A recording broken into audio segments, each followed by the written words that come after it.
सदियों पहले जब पृथ्वी पर धर्म और ज्ञान का प्रकाश चमक रहा था, तब एक दिव्य आत्मा ने जन्म लिया। यह कथा है एक ऐसे ऋषि की जिनकी तपस्या से देवता भी प्रभावित हुए, जिनकी वाणी में वेदों का सार था और जिनकी शिक्षा से कई महापुरुषों ने अपना मार्ग पाया। यह कथा है महर्षि कण्व की। गहरे जंगलों में जहाँ केवल साधना और शांति का वास था, वहाँ एक पवित्र आश्रम स्थिर हो था। उसी आश्रम में एक दिन एक तेजस्वी बालक का जन्म हुआ। जैसे ही वह बालक रोया, ऐसा लगा जैसे पूरी प्रकृति उनकी आवाज का स्वागत कर रही थी। उनके जन्म के समय आकाश में शुभ संकेत दिखाई दिए। संतों ने भविष्यवाणी की, यह बालक ज्ञान, तपस्या और धर्म का महान संरक्षक बनेगा। उनका नाम रखा गया कण्व। कण्व का बचपन अन्य बच्चों से अलग था। जब अन्य बच्चे खेलते थे तो वह अपने पिता से वेदों के रहस्य पूछते। जब अन्य लोग भोजन करते तो वे उपवास कर ध्यान में लीन रहते। उनकी आंखों में एक गहरी जिज्ञासा थी, मैं कौन हूँ? यह संसार क्या है? सत्य क्या है?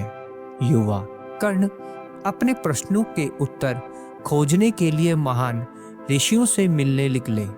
वह हिमालय की गुफा में गए, जहाँ ध्यान मग्न संतों से वेदों का ज्ञान प्राप्त किया। उन्होंने कठिन तप किया, कभी जल पर, कभी केवल वायु पर जीवित रहे। एक दिन जब वे जंगल के किनारे ध्यान कर रहे थे, तभी आकाशवाणी हुई, हे कर्ण, जो सत्य को खोजता है वह स्वयं सत्य बन जाता है। अब तुम्हारा कर्तव्य है कि इस दिव्य ज्ञान को संसार को दो। एक आकाशवाणी के बाद ऋषि कण्व ने अपने तप को समाप्त किया और एक महान गुरु बनने का निर्णय लिया। गहरे जंगल में ऋषि कण्व ने एक विशाल गुरुकुल स्थापित किया। दूर दूर से शिष्य उनके चरणों में आकर शिक्षा प्राप्त करने लगे। उनके आश्रम में केवल विद्या ही नहीं, बल्कि जीवन जीने की कला भी सिखाई जाती थी। उनके शिष्यों में एक विशेष नाम था शकुंतला। शकुंतला, जो कालिदास के प्रसिद्ध नाटक अभिमान शकुंतलम की नायिका बनी, उन्हीं के आश्रम में पड़ी बड़ी थी। ऋषि कण्व ने उसे अपनी पुत्री के समान पाला और धर्म के मार्ग पर चलना सिखाया। एक और महान शिष्य महर्षि विश्वामित्र, जिन्होंने आगे चलकर ब्रह्मर्षि का पद प्राप्त किया, उन्होंने भी ऋषि कण्व से शिक्षा प्राप्त की थी। ऋषि कण्व केवल मनुष्यों के गुरु नहीं थे, देवता भी उनसे ज्ञान प्राप्त करने आते थे। कहा जाता है कि एक बार स्वर्ग में असुरों का आतंक बढ़ गया। देवराज इंद्र ने ऋषि कण्व के पास आकर सहायता मांगी। ऋषि कण्व ने केवल एक ही वाक्य कहा, सत्य और धर्म की राह पर चलने वाला कभी पराजित नहीं होता है। इस वाक्य ने इंद्र को नई शक्ति दी और देवताओं ने असुरों पर विजय प्राप्त की। ऋषि कर्ण ने न केवल शिष्यों को शिक्षा दी, बल्कि कई वेदों और उपनिषदों की रचना में योगदान दिया।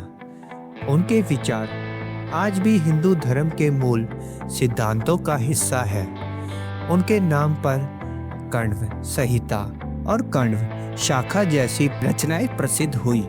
उनकी शिक्षा ने यह सिखाया, ध्यान और तपस्या से आत्मज्ञान प्राप्त किया जा सकता है।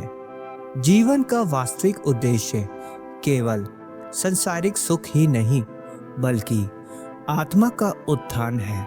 शिक्षा केवल पुस्तकों में नहीं, बल्कि आचरण और अनुभव में भी होती है। ऋषि कण्व एक दिन ध्यान में लीन थे। उनकी चेतना इतनी ऊंची हो चुकी थी कि वे ब्रह्मलोक की ओर बढ़ चले। उनके अंतिम शब्द यही थे, जो ज्ञान को धारण करता है वही संसार को प्रकाशित करता है। आज भी ऋषि कर्ण की गाथा हमें सिखाती है कि सच्चा ज्ञान सेवा और तपस्या से प्राप्त होता है। उनका नाम हिंदू धर्म में अमर है। उनकी शिक्षा युगों तक लोगों को प्रकाशित करती रहेगी। अगर आपको यह कथा प्रेरणादायक लगी तो इसे अपने दोस्तों और परिवार के साथ साझा करें और धर्म और ज्ञान के एक दिव्य प्रकाश को आगे बढ़ाएं। हर हर महादेव।